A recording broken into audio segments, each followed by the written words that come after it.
नमस्कार दोस्तों, स्वागत है आपका मेरे चैनल पर। मैं शशांक वाशनी। लोकसभा चुनाव करीब है और उत्तर प्रदेश में सपा और बीजेपी के बीच सियासी जंग छिड़ गई है। इस बीच आज हम बात करेंगे आजमगढ़ लोकसभा सीट की, क्योंकि आजमगढ़ सीट पर जिस तरीके से समाजवादी पार्टी ने रणनीति बनाई है, उससे तो ऐसा लग रहा है कि वह इस बार इस सीट को किसी भी हाल में हाथ से जाने नहीं देना चाहती। अब बड़ा सवाल यह खड़ा होता है कि क्या सपा बीजेपी से इस सीट को वापस ला पाने में कामयाब होगी या फिर इस सीट पर बीजेपी फिर खेल कर देगी। तो बात करेंगे इस वीडियो में कि क्या है ये सपा का मास्टर प्लान जो बीजेपी के लिए बड़ी चुनौती पैदा कर देगा और क्या कुछ खास रहा पिछले चुनावों में इस सीट पर।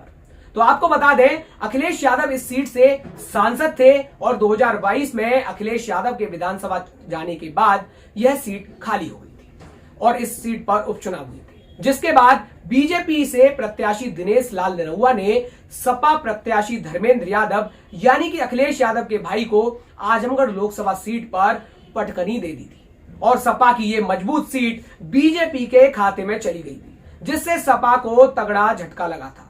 लेकिन अब इसी हार को ध्यान में रखते हुए सपा ने बड़ा चक्रव्यूह रच दिया है।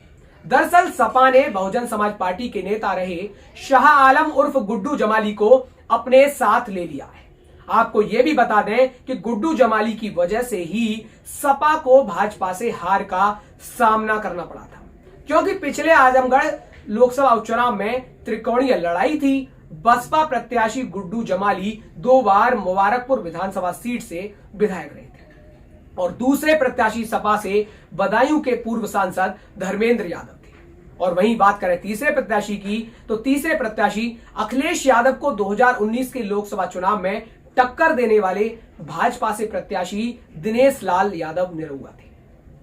तो गुड्डू जमाली को 2022 में हुए लोकसभा उपचुनाव में बसपा के टिकट पर 2,66,000 से ज्यादा वोट मिले थे। इसी वजह से माना गया कि सपा के धर्मेंद्र यादव चुनाव हार गए, क्योंकि धर्मेंद्र यादव को जो और वोट मिलता वह गुड्डू जमाली को मिल गया।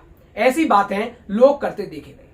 वहीं दूसरी तरफ समाजवादी पार्टी को लगा था कि आजमगढ़ समाजवादी पार्टी का गढ़ है और मुस्लिम वोटर कहीं नहीं जाएंगे, लेकिन मुस्लिम वोटरों ने समाजवादी पार्टी को वोट न देकर बसपा प्रत्याशी गुड्डू जमाली को दे दी। इसका फायदा भाजपा प्रत्याशी दिनेश लाल यादव निरहुआ को हो गया और वह चुनाव जीत गए। वहीं 2024 में उम्मीद है कि आजमगढ़ लोकसभा सीट से अखिलेश या फिर धर्मेंद्र फिर से चुनाव लड़ेंगे। ऐसे में गुड्डू जमाली के सपा में आ जाने से वहां पार्टी की राह आसान हो जाएगी। उनकी मुस्लिम वोटों पर मजबूत पकड़ मानी जाती है। अखिलेश यादव ने उन्हें सपा में शामिल करते वक्त कहा था कि हम 2024 में भविष्य की लड़ाई लड़ने जा रहे हैं। वो आए नहीं हैं, मैंने उन्हें बुलाया है। वहीं गुड्डू जमाली ने भी समाजवादी पार्टी में शामिल होने के बाद कहा कि मैंने सपा में आने का फैसला किसी लालच में नहीं किया, बल्कि दिल और दिमाग दोनों से सोचकर लिया है। मेरे दिल ने कहा है कि यकीनन हमें ऐसे लोगों के साथ खड़े होना चाहिए जो भाईचारे को बचाने के लिए लड़ रहे हैं।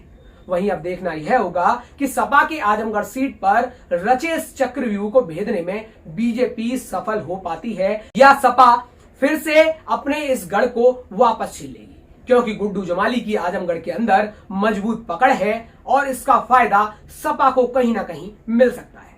दोस्तों, इस खबर पर आपकी क्या राय है, कमेंट करके हमें जरूर बताएं और हाँ, वीडियो अच्छी लगी हो तो हमारे चैनल को सब्सक्राइब करना ना भूलें।